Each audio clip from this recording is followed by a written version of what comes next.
Hi, and happy Friday.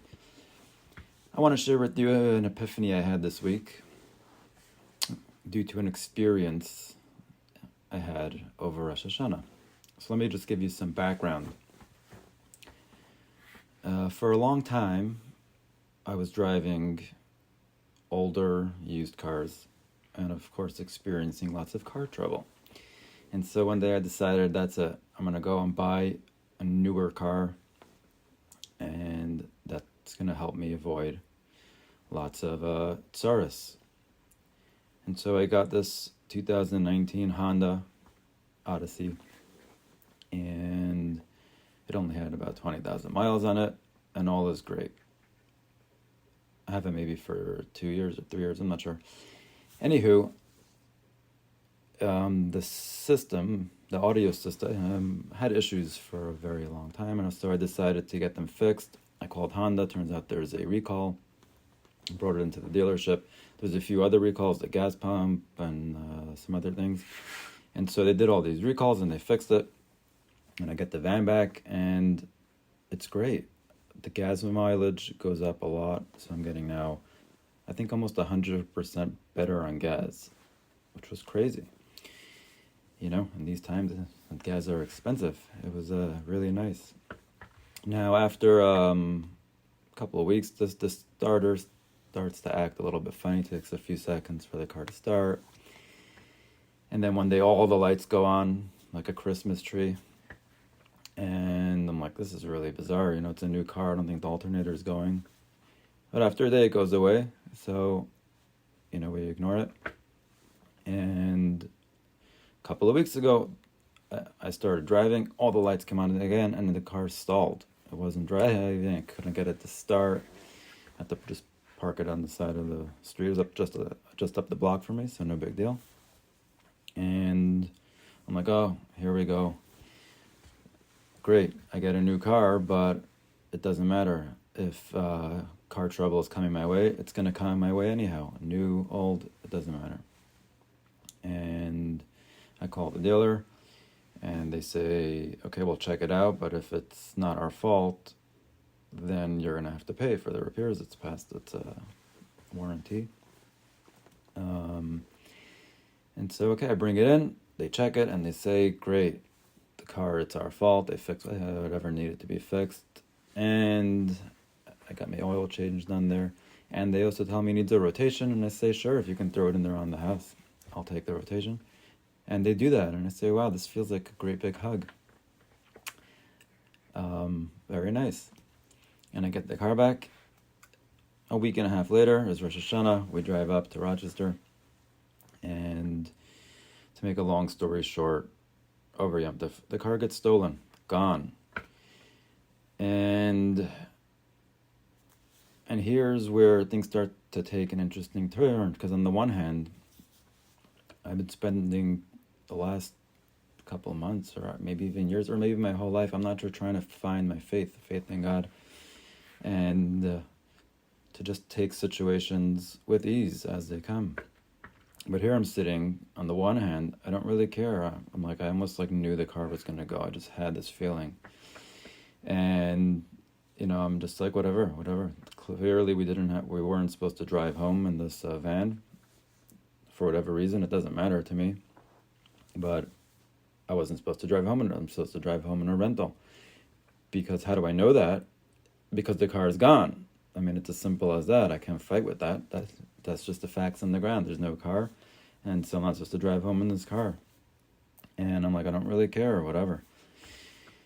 On the other hand, I'm like, is that even normal? Like, you don't care? Like, the car's gone. We had a couple of stuff in it that, were maybe a little, not crazy expensive, but, AirPods and purse and some other stuff that were kind of precious, besides for the car itself that I liked. I'm like, is this normal? A normal reaction to just, I don't care. But it didn't take long, and the next day I felt like, hey, I really do care. Like, what's going on here? I'm losing, my car's lost. It feels like everything's being just pulled away from me. Like, what's the lesson here? To just let go? Like, I let go. Okay, I let go. As I let go, you're taking more from me. Speaking God, like, I surrender, do it, I'll roll along, do whatever you need to do. And all of a sudden things start seemingly taking a worse turn. And I realized I was actually pretty sad about it. And I started to get anxiety of like, what's going to happen now? I'm going to get, okay, fine, insurance will give me money, but I don't know how much money they're going to give me. And then if it's not enough to buy a new car, I'm buying now a used car. And I don't know, where am I going to even find one? And our price is up, down, all the thoughts start coming on. And I was getting really anxious about it.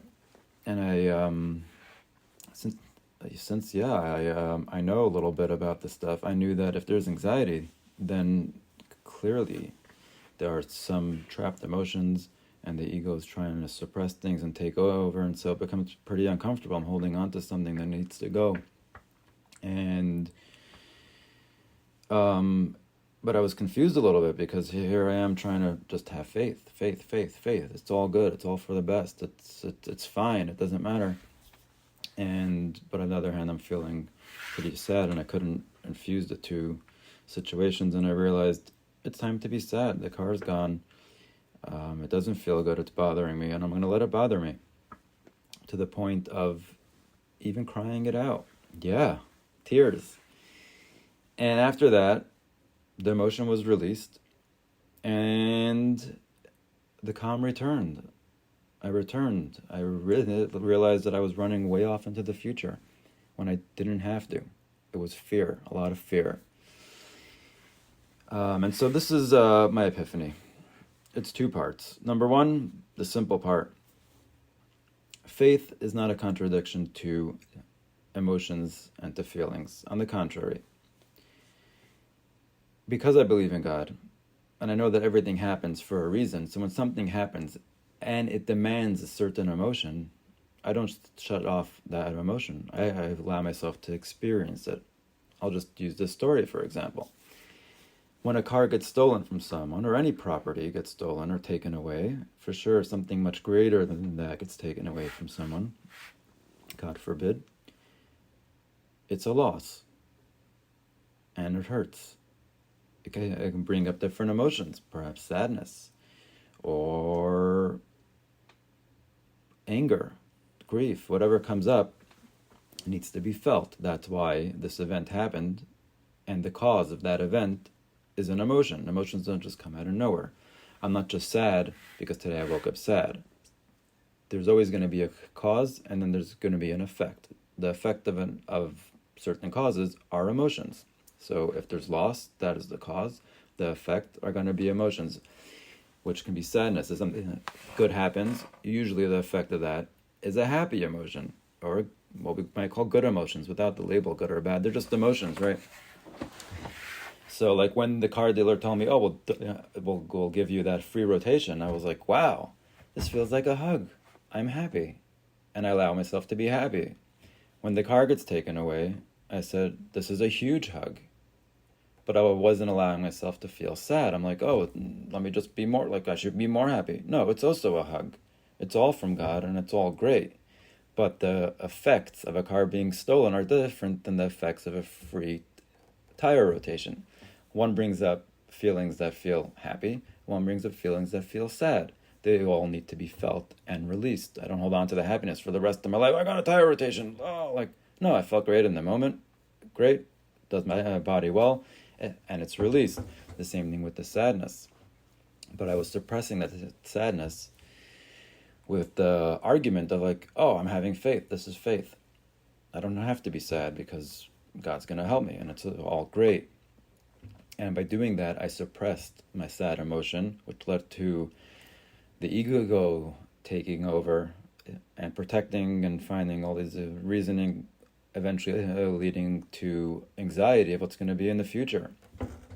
And even a little bit of like, what would have happened if I would have locked the doors, or if the key wasn't in the car, and like trying to like play it out, but the car had to go. So there's no need to like rationalize it. There's also no need to run off into the future of like, what am I going to do now? And because right now I actually have a car. I have a rental. And when if I get a payout for the car, then I don't know, I need to go buy a new one, or whatever will have to happen will happen. But right now, I'm actually just feeling sad about it, and I need to release that emotion. I need to go and feel sad, maybe cry, whatever it is, and release it. And at the same time, I can hold on. I have faith, like this had to happen, and I have to feel sad. It's not a contradiction. This is exactly actually what it's maybe teaching me. Like, hey, when something gets lost, feel sad. That doesn't mean you don't believe in God. In Laskil Chabina and Tanya, when it says over there about someone that is suffering from what Hashem is doing to him, is like the worst thing, and then some people say that's speaking only to a tzaddik or whatever. We're talking there about suffering. Suffering is different than feeling pain. If you lose something, it is appropriate to feel pain. If you get hit over the head with a baseball bat and say, "I have faith," you're delusional. Like you can have faith, but your head hurts, so feel the pain. If you lose something, you feel pain. Suffering is completely different. That means I start to go into ego mode and to try to take control of the situation so I don't feel my pain. Like, oh, if I would have locked the doors, or what's going to be in the future with the new car, and when's it going to come? That's called suffering, because now I am not feeling the emotions that I need to feel, and I am not surrendering to the experience and saying, hey, I'm still in good hands. I'm actually trying to take control of the situation. That leads to a lot of suffering. And that is what the Alter Rebbe is talking about, that is like the worst thing ever, which is true, because it's just pain. It's not painful anymore. It's suffering now. A lot of suffering. You can't change the past. Why are you even going there? You can't control the future. Why are you going there? The only reason you're going there is because you actually are not believing in a power higher. You are trying to take control of the situation, and that leads to a lot of suffering. But feeling the pain, not a problem. Car gets stolen, feel pain. Person loses a loved one. Yes, it's time to feel the pain. But I'm not running off into the fear of what's going to be in the future. That comes from the ego. That is not godly. And so they're not a contradiction. And here's where the real epiphany came in. I realized that faith is also a tool, like all the other tools we use to find God and to find our equilibrium and peace and remain within our present experience. Faith is one of them. But when faith becomes the ultimate thing, like, oh, I shouldn't feel sad because I have faith, then I'm having faith in faith. It's not even about God anymore. It's just about more control. For the same reason that you hear often people say, I don't have to go people, even myself, it's when we start exploring, like, okay, what does it mean to just have faith in God and surrender? The first thing that comes to mind is that, oh, if I want to get what I want, and I want to be happy, and I want to be peaceful, I need to have faith. And faith works. People say, like, bitachon. It's the only thing that works. Works for what? So that first stage of like, oh, it's so I can get what I want. That's why I have bitachon. And if I'm not getting what I want through it, I start to say, oh, it doesn't really work. My mother-in-law's yahrzeit is coming up on Yom Kippur. And by the Shloshim, my father-in-law said that maybe 2 weeks before she passed, she looked at him and said, what are we going to tell all the people that daven and said Tehillim? What are we going to tell them? And my father-in-law said that he looked at her and said, we'll tell them that it worked. How beautiful. How profound. Like, what do you mean, did it work or not work? We don't know what's best. We don't know the plan of the future. We only know the now. And so if I put my faith in God, everything's working all the time. What do you mean it didn't work? What didn't work? That your ego didn't get what it wanted? Then you put your actual belief in your faith. You didn't put it in God. And you thought that if I have faith, this is the tool that's going to deliver to me all my wants and desires. Bam. And here you go. You're faced again with just more ego and more suffering, and it didn't work. And so I realized that I turned faith into its own God. It wasn't God anymore. It wasn't godly. It was like, okay, how do I get what I want? I'm going to have faith. So how can I feel good? If my car gets stolen, I'll just have faith, as opposed to faith in God means if my car gets stolen and this has an effect of sadness on me or loss or grief, then let me just feel that. Go and feel it. It's the best for me right now, and I'm not taking control. I'm actually surrendering, and I feel sad. I go and feel sad. I'm not attaching any label to it that sadness is now bad or grief is bad, and then God should be protecting me. Like, no, like this is what is happening, and so I'm gonna go and feel that, and it's released, and all of a sudden I'm like, okay, so what now? Like, so I don't have that car, so it's teaching me. What am I learning from this? Is that I have things that are mine for a certain amount of time, and then sometimes it's time to move on. It's time to move on. They get taken away, and so what happens when it gets taken away? I cry because it's sad. I wanted it, and now it's gone. So let me be sad and release. And then what happens? I'm like, okay, if that had to go, what needs to go, go. What needs to come, will come. And I'm not trying to control the situation anymore with my own logic and my own like, oh, let me just have faith, and then I can control my emotions, and they don't have to come up, and I don't have to. No. I sit back, and what has to happen happens. If there is a reason to be sad, I will be sad. And I still am leaning totally in to God, not into my faith. And so it was just, I was like, wow, you can really get sideways by labeling things as, oh, it's faith, and it becomes more about that faith is your new God versus God is the one running the show. And when he's in control, what has to happen happens, and I allow it to happen. I don't get in the way. I don't stop my emotions from teaching me things, and I don't stop myself from feeling because I have faith. Faith means that if I need to feel, I will just feel. And it gets released, and I find myself again in the present moment where, okay, the car was taken. I went through the grief of it, and let's see what's coming next. And I'm not deciding what should come next. Also, those stories of, oh, now you get the payout, and it's all for, like, I don't have to decide how the best plays out either. It's always for the best, however it's going to play out. And that was just truly inspirational for me, and so I share it with you, and I hope you can learn from that. And I would have loved to have this podcast and conversation with someone. So if you want to talk and have a conversation, please reach out. But for now, I think that was all. Yeah, so I'm checking out. Good luck with everything. Thanks for listening.